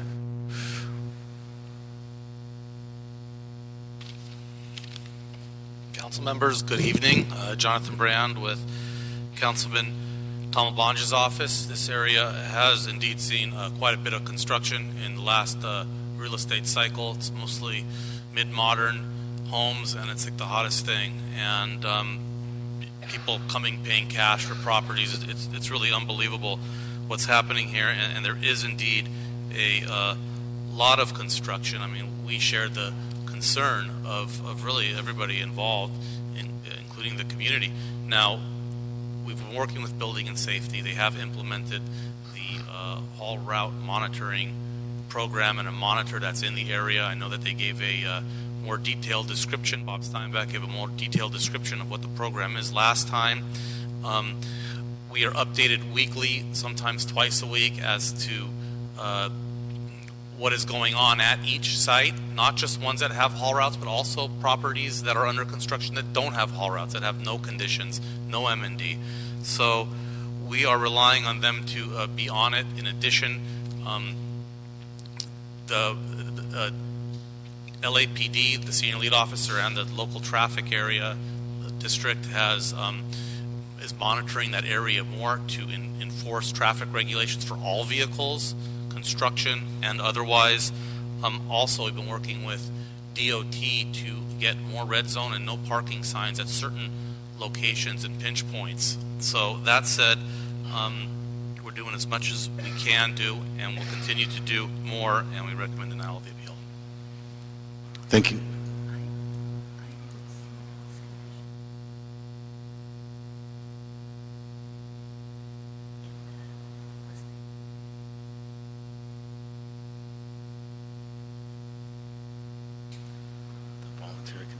I just want to acknowledge all these kids that have been sitting here since 2:30 all day, quietly and patiently.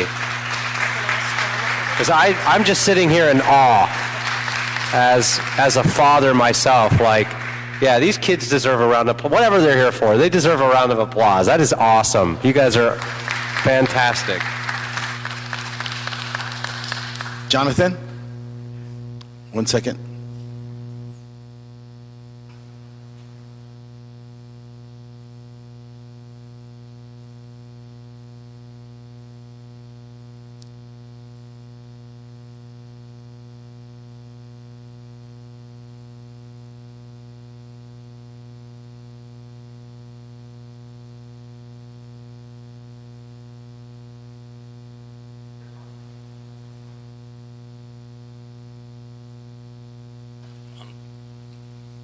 Just spoke with Ms. Kaufman.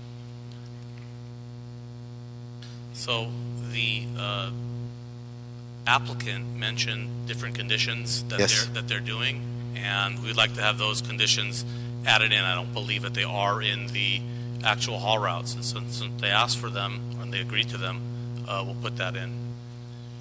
What he mentioned in regard to truck traffic one at a time. Perhaps he can come in.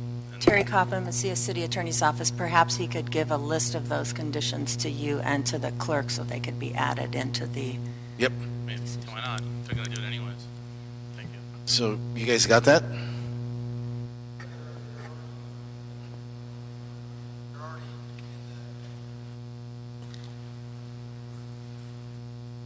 should already be in the mitigation measures that are in place in the haul route approval.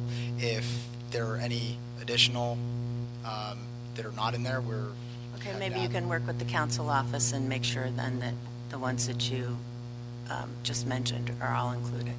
those should be in there already, but we'll verify. Okay, so for the record, we want to just make sure that we're delineating them as part of the plan. Yes, that's correct. Great. Thank you so much. Mr. Englander, you have a proposal? Yeah, we'll go ahead and deny the appeal and accept the changes from the applicant that'll be set forth in writing as well. Okay. Those added conditions. Thank you. With those added conditions, so be the order. Appeal is denied. Item number 7. Item 7, Councilman, is an appeal. It's appealing conditions that were previously imposed by the Planning Commission as it relates to a private preschool and a charter school located in CD2. Quiero decir gracias a todos que están aquí esperando mucho tiempo. Yo sé su tiempo es muy importante y vamos a mover ahorita adelante en el tiempo más pronto posible. Yes, please. Good evening, council members. My name is Heather Blamers with City Planning. On July 24th, 2014, the Department of City Planning approved a plan approval request to modify certain conditions of approval relating to a previously approved conditional use request in relation to an existing school at 5927 North Lancashire Boulevard. The applicant requested to modify conditions to allow the maximum permitted students to be 320 students at any given time instead of 320 students in 2 shifts. In addition, they asked to allow a charter school instead of a private school. The grades will remain the same and no other changes were requested. On August 8th, 2014, an appeal was filed stating concerns with the noise level of the school. If you have any questions, I'm here to answer them for you. Yeah, I just want to address the noise level of the school. These are the kids here that are going to be going to that school? That's correct. I hear nothing. These are the most quiet, well-behaved children that have packed this council chambers for hours without a peep. So I just wanted to put that on the record. Thank you. We have appellant rep Maximo Morales.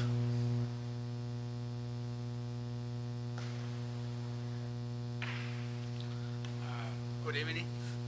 My name is Maximino Morales. I'm a board member of a charter school, parents board members of a charter school. Well, I believe is that you already see the kids being excellent kids. They come twice 15 minutes for the lunch and the breaks. And I think that it's unfair that provide them to go outside to play.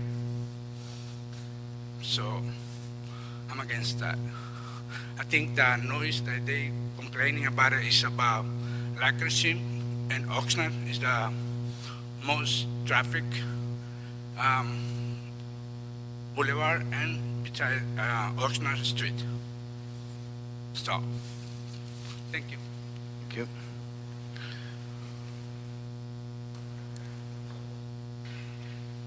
Yes, Brendan Kane, Kano.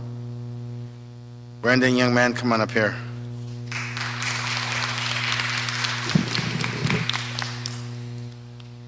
I am Brendan Cano, and I am the student body president of New Horizon Charter Academy. I just wanted to say that we get enough time to play outside, but if we play less outside, it will be a lot, I believe that will not be enough time. Michelle Obama's Let's Move campaign is about getting enough exercise and time outside. And along with being inside most of the day, that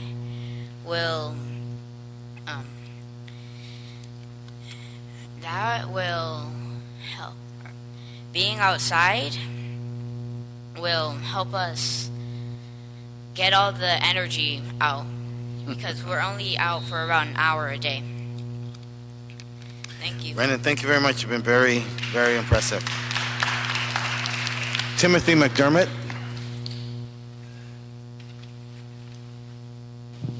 Good evening. Thank you. My name is Tim McDermott. I am a parent of one of the students here at New Horizons. I've pick up my son and drop off my son every day at school. I've witnessed the drop-off procedure, the picking up procedure, and someone who's been in the military for 6 years myself, serving in the U.S. Army, I've witnessed the process. They're very organized. Noise level, there's more noise on Lankershim Boulevard driving than there is in the school. I see them Monday through Friday, and I just don't believe that there's enough noise to demonstrate any real concern that the length of the time that they are actually outside. They are only outside for lunch and a small break. I don't think that there's a massive amount of time that they are actually outside. So thank you so much for your time. Thank you.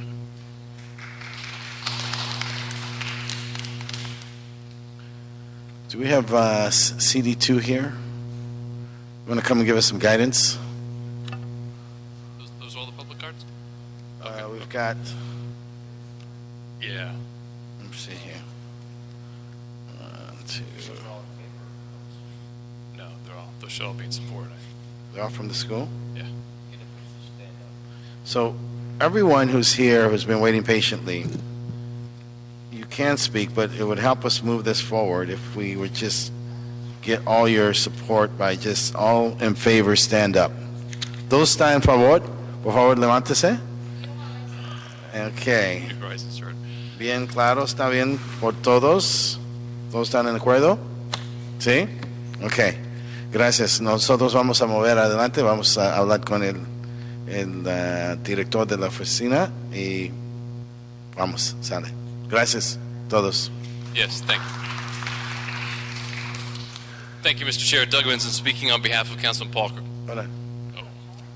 Yeah. Did we hear from the appellant? I thought we heard from the appellant. Yes. Oh, please come up.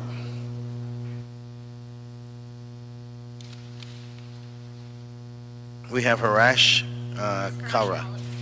Thank you. Please come up. Good evening, ladies and gentlemen. My name is Harash Kalra. I'm the resident at 5936 Lemp Avenue. I live with my parents currently. They also own the property at 5926 and 5922. We are opposed to this conditional permit use due to the noise level. We are not opposed to the school. When the permit was originally granted, there were conditions that were put in, which I can point out the ones that have not been met and are in plain violation. It was stated that the play area for the children would be in a gated area and would not be on the back wall of the property. The children are currently playing in an area that has been designated as a parking area. We are requesting that the school move the play area from the back wall where it's a residential area towards the southeast corner, and they originally had approval to build a 12-foot wall, which they have taken no action to do. Yes, the school has said that they would put in a sound barrier. We requested a sample of the material, and we asked for an address where we could go and have it seen in use, but we have not received any of that information. The original permit back in 2010, we found 7 items that are in violation. Page C1, A5, the outdoor play area shall be secured with fence at a minimum distance of 25 feet from adjoining residential property. Page C3, 14D, employee parking shall occur on the site and clearly be marked and located towards the back. It also indicated that there would be no loitering or loud talking. I live in that area. I go in the backyard in the morning. There are children congregated on the back wall. They are talking. Even if we put in a 25-foot marker, there is nothing preventing kids from coming past that line. That's why we have suggested to the school that the play area be moved. We had problems with the alarm, and I'd like to thank Susan for taking care of that they have stopped using the bullhorns, and they have put the alarm tone down. Before, we were hearing alarms on the weekend every 5 minutes, and we had no number to call, which was something that was said that would be established for the community. C1, page C5B1 said there would be a 5-foot offset of guard landscape on the rear wall. Currently, it's only about 3 feet. That has not been met.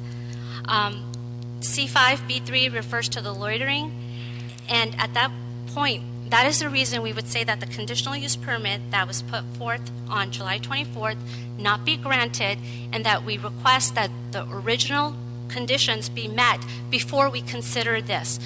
The children, someone said, are out there only 15 minutes, but you have 3 shifts that go on, and each shift has a period. So you have 1 hour in the morning, and then you have a 2-hour period in the afternoon. And in between, people are going in and out. That is the reason we request that the conditional permit from July 24th be put on hold until the original items from the October 2010 are met. Thank you. Good evening. My name is Robert Jacobson. And my Robert, family I owns don't the believe I have a apartment card for you. apartment building behind the school. It's a 5-unit building. In 2010, when I went to the Planning Commission's hearing for the conditional use permit, this was supposed to be a children's school with disabilities, children with disabilities. The occupancy was supposed to be limited to 120 students per shift, up to 3 shifts, and they had a designated play area, which wasn't really for playing, it was for observation of children to evaluate them. And all of a sudden, here a few years later, every time I go to my building, not every time, sometimes when I go to my building, I hear bullhorns, I hear alarms going off, I hear children playing, and it's not just playing during the recess. The way they drop the kids off, as one parent was saying, like the military, they drop them off right by the back of my apartment building, and they play in that area there, which is supposed to be for faculty parking, but no, that's where they, for 15 minutes every morning, they drop off and play and talk. And then there's a lunch break and a noon break, a snack break, which they come out of the cafeteria, and again, they're behind the area behind my apartment building. And between the houses and the school, there's a short 4-foot block wall, and then like 4 more feet of chain link fence, and sound just goes right through it. So when Susan, the owner of the school, had someone come to test the sound levels, they were able to get it down to 67 dB, when children were out there. So the children were behaving, it was at 67 dB, and and they were at that time away from it, but when children are close to our properties, it's over 80, which is unreasonable. And I like schools.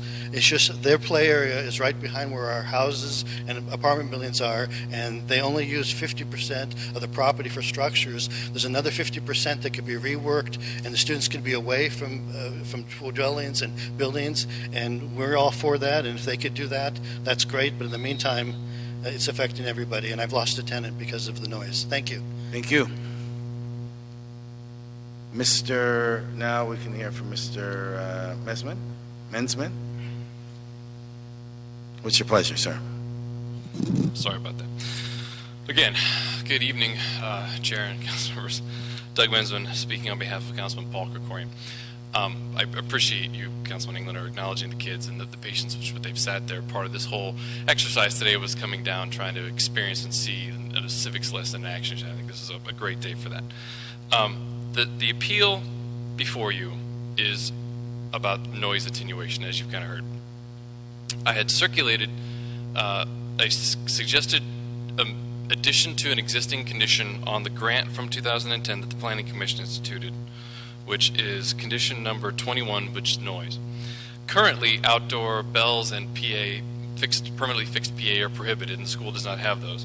You have heard that there was an incident with some handheld devices, the bullhorn, at one point that is no longer occurring. In order to ensure that we don't get that in the future, we would like to add that as a 21A on that condition, prohibiting that. And the school also has agreed to and has an estimate done and a contract come out to take a look at putting up some sound attenuation material on the top of that existing block wall between the properties to the west and the school campus. We would like that condition that they shall install that sound attenuating, the Acoustifence, I think is the brand name, To put that to achieve what the ZA's original, the CPC's original intent was for that barrier, the high barrier between the existing residential properties to the west and the new school here. It is a school. If I can't put a private and charter school on Lankershim Boulevard, I don't know where else in town you can put one. And this is a very needed school, is very highly regarded, very well attended, and popular one. I understand the neighbors' concerns. And I think that now having I don't want to excuse it away, but every new use kind of has some growing pains for the first few years. We've figured out that the school is now well aware of those issues. Susan has been much more open to and in communication dialogue with those neighbors. I think that the things that you have been brought up that you heard, we can definitely work out. The additions to this singular condition, if you grant this appeal in part and add these, can fix the rest of it. So if I could, first of all, I want to say for all the kids, once again, their voices are loud and clear as they've sat here so patiently.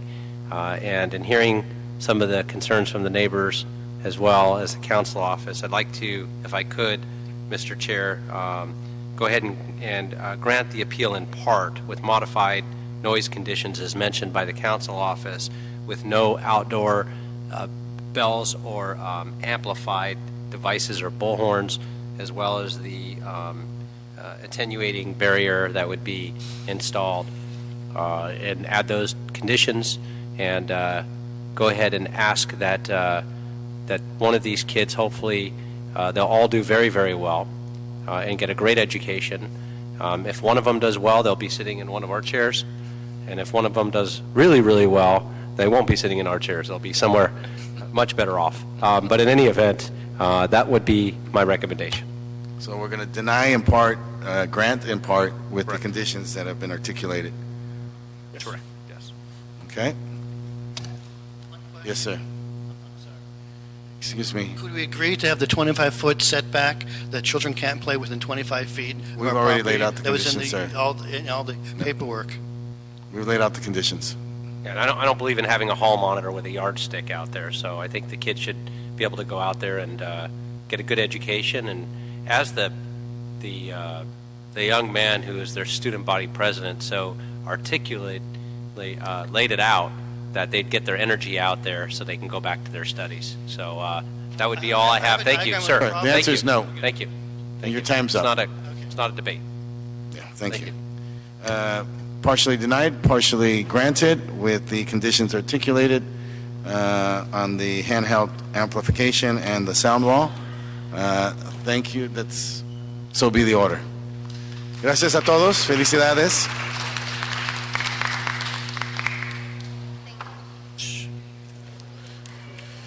Great. Next. 9.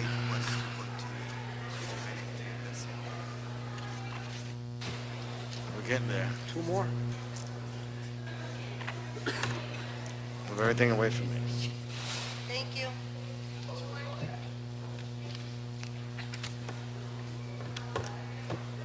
Thank you so much. Thank you very much. Thank you. You know, they need to get their energy up. At least they can only get 15 to 20 minutes. Okay, we've got item 9. Sure. Councilman, item 9 is an appeal by the Argyle Civic Association. This is a CEQA appeal for a commercial and residential project in CD 13. Okay, so let's hear from Dale Goldsmith. Staff, Council. I'm sorry, staff first. Always staff. That's what I meant to say when I said Dale. Good afternoon. I'm Debbie Lawrence with City Planning. This is an appeal of case DIR 2012-2767 CLQ, which is a clarification that 2 Q conditions contained in ordinance number 180082 no longer apply to a revised project.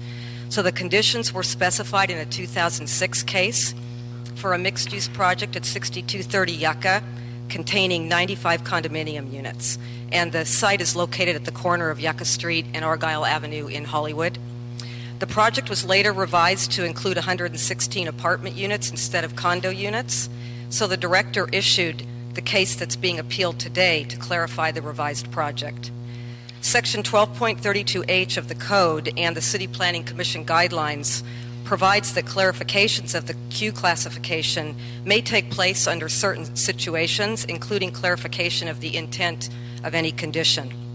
So Q conditions number A4 and A5 required clarification of intent because the revised project is a decrease in overall square footage, height, and commercial floor area due to the change from condominiums to apartments. Condition A4 references the new plans that apply to the revised project, and Condition A5 references the number of parking spaces. However, the appeal points are not directed at the director's determination for the clarifications, but rather at geology and traffic impacts in the 2006 Environmental Impact Report and the addendum prepared in 2013 for the revised project. So the appellant states that the director erred in finding that the previously certified EIR for the 2006 case, along with the addendum, were adequate environmental clearance. So the appellant makes 2 points. First, that new environmental review is necessary when there are new significant unstudied impacts, citing new geology data collected from tests on the adjacent Millennium Project site. And 2, that the size and scope of the adjacent Millennium Project was not known at the time that the traffic study was done in 2006, and therefore that needs to be analyzed as well. I'm going to let the applicant respond with more details on these 2 points, but the proposed revised project has a reduced overall height, overall square footage, and commercial floor area, and accordingly there would not be a substantial increase in the severity of any significant effects previously identified in the certified EIR. So therefore, we request that you deny the appeal and sustain the director's determination for the clarification to approve the requested clarification of Q condition A4 and A5 and find that the previously certified environmental impact report together with the addendum is adequate environmental clearance and complies with the California Environmental Quality Act. Thank you. Thank you. Appellant, is this Dale Goldsmith? Applicant, where's the appellant? I see George Abraham from the Argyle Civic. Okay, the ordinance was in September 2008, and normally T and Q conditions expire after 6 years, and it's been 6 years and 2 months as of today. And so basically this project is dead. And so what they're trying to do is they're trying to resuscitate it by declaring that the old EIR is still adequate. But there are many points to show why the old EIR and the addendum are grossly deficient in addressing all the new information that was determined since that time, and how the addendum failed to address issues that were known at the time of the addendum. For example, the EIR addendum claimed the project site is not located within Alquist-Priola's earthquake zone, but the official map shows that it's right in the middle. It claimed that the closest active fault was 0.3 miles away, but the AP map showed that there were 2 strands, one 75 feet to the north and the other 200 feet to the south.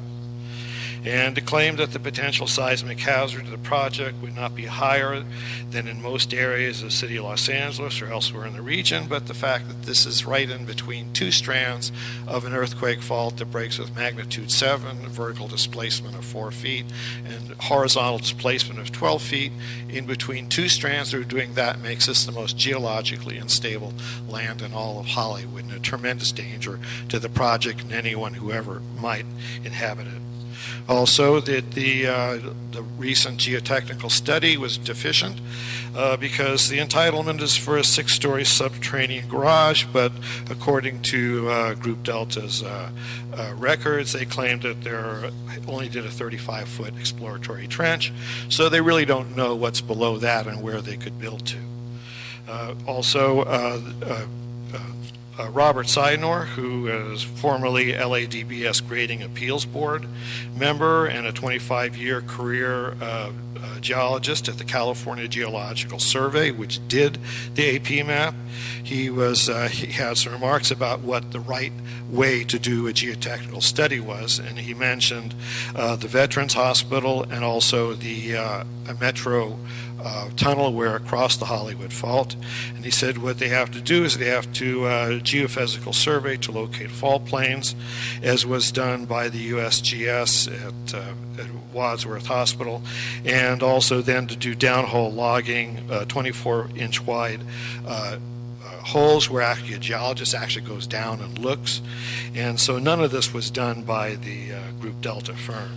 And so since there are so many deficiencies in the latest study and in the conclusions in the addendum, certainly this is something that does need to be recirculated. And qualified geologists do need an opportunity to be able to make public comment in a CEQA hearing regarding this. Now, also on the traffic, okay, the cities, this study for this project has the same fault as the Millennium one, and you know that we're suing the city on the Millennium. Caltrans did 4 letters saying you have to use a state methodology. They didn't. And then I went back to Diana Watson and I said, well, what about this study? And she says, well, if we have an opportunity, we will comment on this. And so now you have a geologist and you have Caltrans that wants to comment on a project, but the environmental review is being denied, and they're trying to say that the old study is still adequate. Now, what happens when you just add stuff, okay? Well, the city council tried to put 2 addendums to the Hollywood Community Plan, and Judge Goodman knocked it down partially for that. So just trying to add stuff at the end is not really going to work. So what should be done? Well, actually, you should have turned what done in Signal Hill and Loma Linda, and also a town up north. What they did is that they have the Hayward Fault, the San Andreas Fault, they have the Newport Inglewood Fault. These towns build green belts around these areas. They don't try to build right up to it like 1840 Highland, where they want to go right up to the south edge of it. You need to have a new way of dealing with fault hazards. And so I would say that don't prolong this. If you need to talk to your city attorney about the inadequacy of the ER, I would do that. I mean, I just found Armbruster did a big document dump, just like happened to Millennium. City council members objected to that.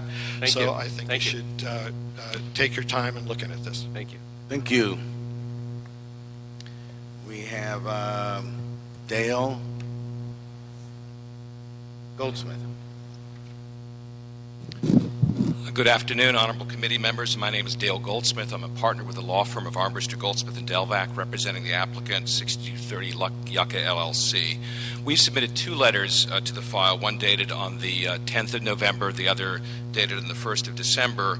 As set forth in both of those letters, the appeal is utterly without merit and should be denied. The appellant asserts first that there's significant new geologic information that requires recirculation of the EIR. As confirmed by the September 2013 Group Delta survey, which included on-site trenching and boring and was performed under the supervision of the LA Department of Building and Safety, as also confirmed by the October 2014 LADBS Geology Report Approval Letter, and finally, as confirmed by the official state Alquist-Priolo map, there's not a fault under the site or within 50 feet of the site. The project will be built in full conformance with all applicable seismic regulations. It will be safe to build. There is no seismic risk. Contrary to the appeal, there's no further need for a Caltrans analysis. The appellant cites a letter for a different project as showing flaws in the analysis of this project. In fact, the city and Caltrans entered into an agreement in October of last year as to when a more detailed analysis under the Caltrans methodology is required. In the supplemental analysis attached to our November 10th letter, there's a supplemental report from Fair and Peers. That report shows that none of the criteria for the additional analysis is met. Therefore, there's no significant freeway impacts and no further analysis is required. Based on that, and also for the reasons set forth in our letter, we would respectfully request that you deny the appeal and make the further clarifications to the Q conditions as set forth in the attachment, or set forth in my December 1st letter, which I handed out courtesy copies today. These clarifications are necessary to make sure that all the Q conditions reference the most current plans on file rather than the original plans that were approved when this project was before the City Council several years ago. In addition, we would respectfully request that you adopt the supplemental CEQA findings that are attached to my December 1st letter in order to provide the most full and complete record as possible. I'm sure you've read these findings, but in summary, the findings tie together the various analyses and expert evidence in the certified EIR, in the addendum prepared in 2013, and the technical memorandum. And these findings confirm that the EIR and the addendum the appropriate level of CEQA review, and that no supplemental or subsequent EIR or any other additional CEQA analysis is required. Thank you for consideration. I'm available for any questions you may have. Thank you. Mr. Jim McVis, Jim.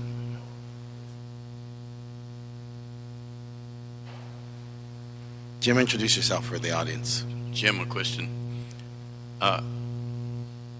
I've given you more than usual on this, and I want to say I told you so. You know, I have done a lot of geology, and I live and work right next to the excavation, so I can see what's going on. And in my mind, you know, Franklin Hill used to be a huge monster hill. Nobody remembers it now because it was all cut down to make the Hollywood Freeway. So the geology obviously goes down Yucca Street, not down somewhere else. It doesn't go through the mountains. And if you want to find that thing, there's a lot of fill that has come down off of that Franklin Hill, and a lot of fill that came down when they took it down. So you can't just use that as a reference point. But what my concern is really is twofold. One is for the safety of the city's economy, its budget, and the other is for the safety of the people. And both of those say, you know, it shouldn't be that high. It shouldn't be that high. Thank you, Jim. Now from the district, Gary Benjamin. On behalf of Councilman Farrell. Yes, thank you, council members. Our office, we request that you deny the appeal, adopt the new findings, and further clarify the Q conditions as requested by the applicant. We support the project as it contributes to the ongoing revitalization of Hollywood, will create jobs, and provide much-needed housing units in the area. So that's our position on this. Very good. Well done. Okay, with that, if I could, Mr. Chair, make a motion to deny the appeal and accept the new findings. So be the order. And as recommended by the planning staff. So be the order. Okay. Yeah, the findings and clarification. Yeah. Okay, item number 10. 10. That's the last item, Councilman. It's an appeal relative to the adequacy of the environmental clearance as it relates to a track map for 6 single-family homes located in CD 12. And if I could on this, we could have public speakers if we'd like. I know this has been going on for many years. I think I got the many right. And the item has been continued because it was pending a resolution of issues with the Army Corps of Engineers. And the Army Corps of Engineers, those issues have been resolved, and therefore I would recommend that we move this forward and take a vote on this unless the speakers like to speak first. Or unless staff would like to speak first. Staff would like to speak first on this? Yes. Joy Vasquez, Planning Department. We would recommend that the committee grant the appeal and adopt the MND. the planning department is satisfied that the environmental issues have been resolved. Great. Do we have any cards? We have cards. We have Keith Robertson Sahib. Oh, Keitha. I'm sorry. Yeah, that's okay. I'm used to that. I didn't see that. I wasn't even aware of the meeting today. My husband, I'm separated for the last 2.5 years. He was supposed to be here with the geosoils engineer, and obviously we want the appeal, but my husband's disabled, and Gil Prestwood, who was also representing us, his wife recently had a massive stroke, and so they called me about 4 hours ago and asked me to come and represent us. So from my understanding, our neighbors have scaled back their project significantly and shouldn't be a concern anymore with issues, and we've worked with Fish and Games on this as well, so hopefully we'll be putting this to rest and be able to move forward with the project. Thank you. Okay, thank you. Our sympathies for all the mishaps. Okay, thank you. Jim? On this project? Yes. You live near this one too? Jim, a question. We'll hear one more of these next week, and I testified in favor of that one, the next week one, and I got to thinking about it. If we put single-family residents in multiple family areas, we're driving out the rent population. So we have to be careful about that. We can divide down in single-family residences. That's no problem. And since this is only a land division, you can't really object to anything on it except a land division.